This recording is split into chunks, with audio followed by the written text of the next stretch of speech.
Hey everybody, it's Greg Migliore. Welcome inside our Hyundai Palisade for one of the final times. This is our long-termer that we've had for over a year. It's one of, I'd say, the all-time greatest long-term vehicles we've ever had. We've rolled up over 15,000 miles, and it's about to go back to Hyundai.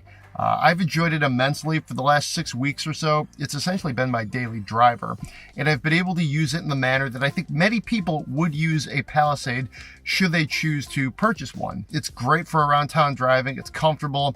I think it looks good. It definitely delivers sort of a premium vibe in a segment that is, very utilitarian. We'll have a more formal wrap up in the coming weeks once this car actually goes back.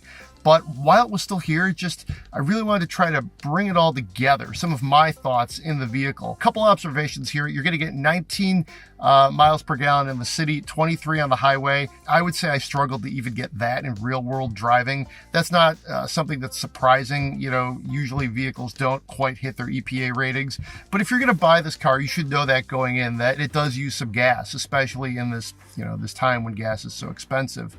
The 3.8 liter V6, 291 horsepower. It's pretty good, pretty peppy engine. The 8-speed automatic, I thought some of the shifts, especially in like comfort and eco mode, were not perhaps what I was looking for. In sport mode though, which I'll admit, that's a bit of a cliche. Automotive journalist likes driving in sport mode, come on.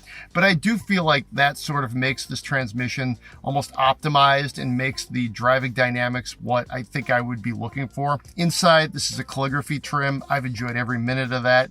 There have been a few sort of things where I had some issues. For example, the center console was kind of stuck shut intermittently for a while. We had rodents chew through a wiring last fall, and that caused some problems. That did not heal itself. That was a $1,200 fix. So not great, Bob, but not the car's fault, I'll say that. And otherwise, it's been, a pretty worry-free year plus with our Palisade. It's been solid. I think I've, enjoyed driving it up north, some of the longer trips, taking the family, taking the dog. We've put a kayak in the back. It's an inflatable kayak, but still it takes up a fair amount of space.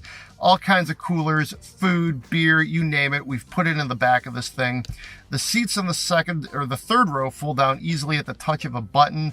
We have the captain's chairs option on this vehicle, which I think is really good, especially if you have kids. I know officially you're supposed to put your child's car seat in like the middle row. With this not being an option, the middle seat, I should say, there is no option to put it there. So you just put it in the captain's chair. He loves it. It's super easy to get him in and out of the vehicle, and it's a really good setup. Ours came in at a little over $49,000, so a pretty solid value in this segment right now.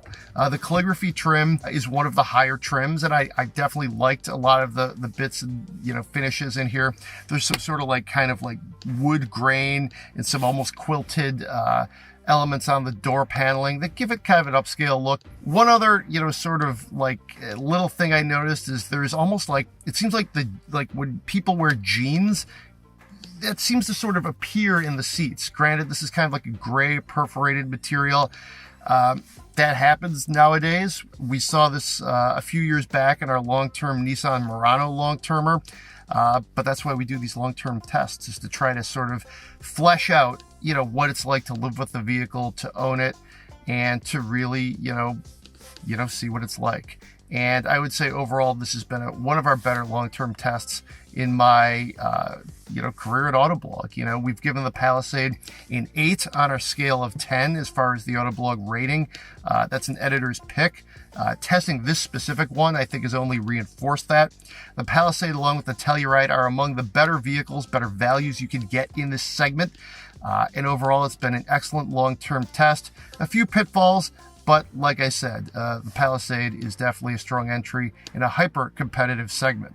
For Autoblog, I'm Greg Migliore.